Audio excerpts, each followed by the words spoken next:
Coming up on the Paper Talk today, we're going to be talking about that topic we all love talking about, Bryan Mbeumo. What is going on with Bryan Mbeumo from Brentford to Manchester United? Is there any movement on this deal? Because I think we are all losing the plot over that one. So we're getting into that. Plus, what is going on with Garnacho? What is going on with Marcus Rashford? What is going on with any outgoings at Manchester United for that matter? Plus, we're getting a few bits and pieces in. We're getting a bit of a tickle with some transfers of players going to other clubs where we've got a sell-on clause, so we'll be getting into all that. Hopefully those funds can be used to facilitate some transfers, because everyone else seems to be making loads of transfers except us. So let's get into it.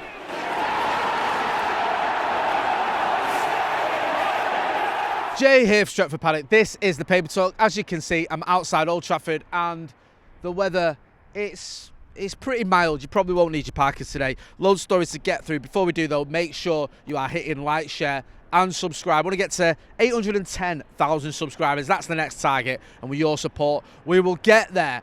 Right, should we get into it? Should we talk about Bryan Mbeumo? Listen, I don't know if I can do this anymore. Genuinely, I don't know if I can stand here saying the same stories over and over again almost every day, it feels like. We know that Manchester United are in for Bryan Mbeumo. We know we put a bid in. We know it was rejected. We know we put a second bid in. We know that was rejected. We know that Bryan Mbeumo wants to come to Manchester United. We know that he's not really being linked with any other clubs. The whole he might go to Spurs because Thomas Frankie's there was nonsense. The whole Spurs have put a £70 million bid in for Bryan Mbeumo looked like nonsense as well. So it seems that Manchester United are the only ones who are realistically going to sign him. However, we had the Brentford director of football saying that if we can't sell him or we don't get the right price, he'll stay at Brentford. So what is the latest then?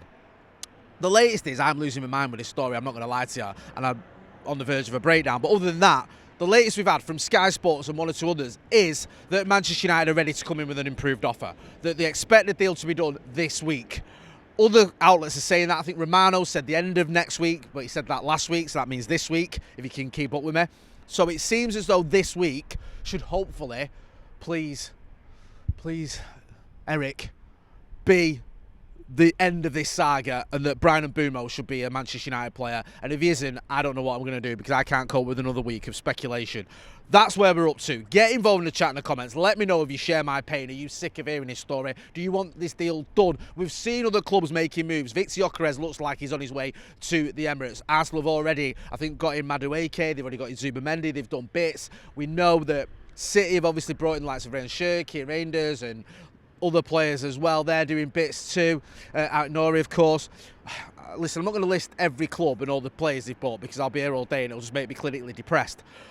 Everyone else is making moves. Manchester United have brought in Matheus Cunha. Also, you've got in Diego Leon, one for the future. So it's not like we haven't done anything, but it is getting a little bit underwhelming when you see the amount of signings that others are making, and we are sort of stuck in this never-ending cycle of Bryan Mbeumo news that doesn't seem to be going anywhere. Hopefully this is the week it does go somewhere. Get the deal done. Get him on the pre-season tour, and we can all move on with our lives. A couple of other stories I want to talk about as well. Manchester United going to get a cash boost from the Alvaro Fernandez move. He's got a Real Madrid. I think that could bring in around £5 million. We know we've got another little tickle off Anthony Langa going to Newcastle from Nottingham Forest. There's talk that maybe all these sort of add-ons, if you can call them that, because of the clauses we had in their contracts, could add up to around anything between 12 and 15 million, depending on who you read. Could that money be used to help facilitate the Mbeumo transfer? Maybe one or two others. We'll have to wait and see. Who knows? As always, though, we'll keep you posted. It seems to make a lot of sense to me, but these things often don't make sense. So just watch this space is the best I can offer you on that one. There was talk of Garnacho going to Saudi Arabia. However, I think the Evening Standard have had this story, one or two others saying that ain't happening.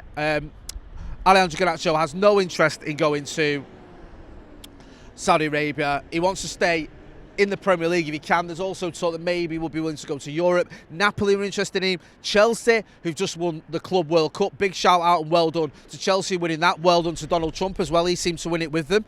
So maybe Garnacho can go to Chelsea.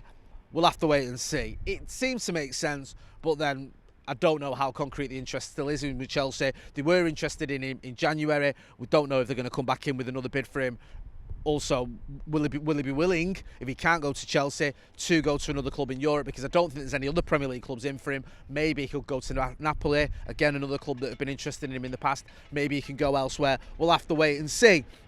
Just a frustrating time in terms of outgoings. On that front, Marcus Rashford.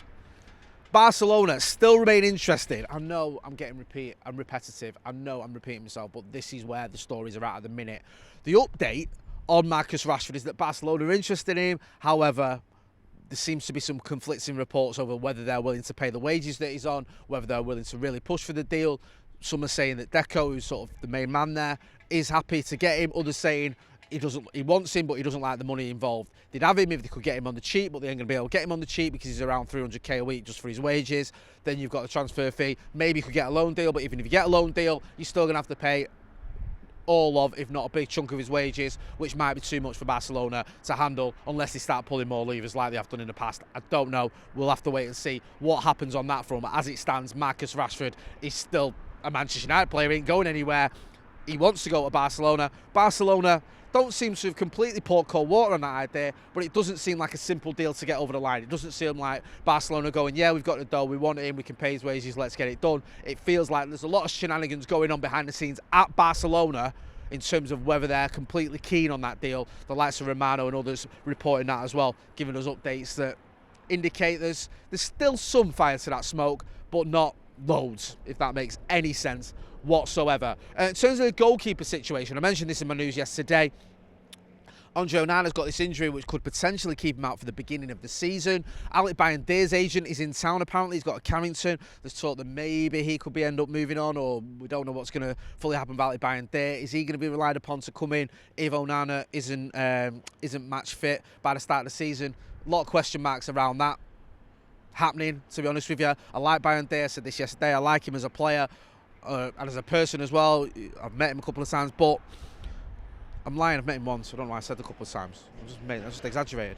But that doesn't count for anything, does it? It's can he do a job for Manchester United? Some people defended him in the comments yesterday, thought I was being harsh on him when I said he's made a mistake almost every time he's played for the first team. I stand by that. Let me know what you think. Do you think he could be the man? We've also got Vitek Radek. He went on loan last season to, was it Blau-Weiss Linz, was it, in Austria? I think he had a decent season there. Could he be the answer to our problems? We'll have to wait and see. I don't know. Let me know what you think. Get involved in the chat in the comments. Let us know what you think about the goalkeeper situation. Let us know what you think about the Marcus Rashford situation. Let us know what you think about the Alejandro Garnacho situation. Let me know what you think about Bryan Mbeumo, because this deal is absolutely dragging on. I'm not even going to bother getting into some of the other stories I was covering yesterday. Links with all sorts of players like Nicholas Jackson on the radar. We'll get into that another time if anything comes of it. At the minute, though, all eyes on Bryan Mbeumo. Can Manchester United get that deal done this week? Fingers crossed. Let's hope so for my sanity, if not for anything else. We're going to be back later on today. We've got the Paddock podcast. We're going to have me, Joe, and Ronaldo Brown for that one. So make sure you are hitting like, share, and subscribe. Don't forget as well, the tour kicks off soon. We've got Leeds this weekend. We're going to do a watch along for that. That's in Scandinavia. Then we go to the US. We're going to be over in the US there. So make sure you subscribe to the channel so you don't miss out on all that good stuff. I've been Jay Marty. This has been the Paper Talk. Thanks for watching.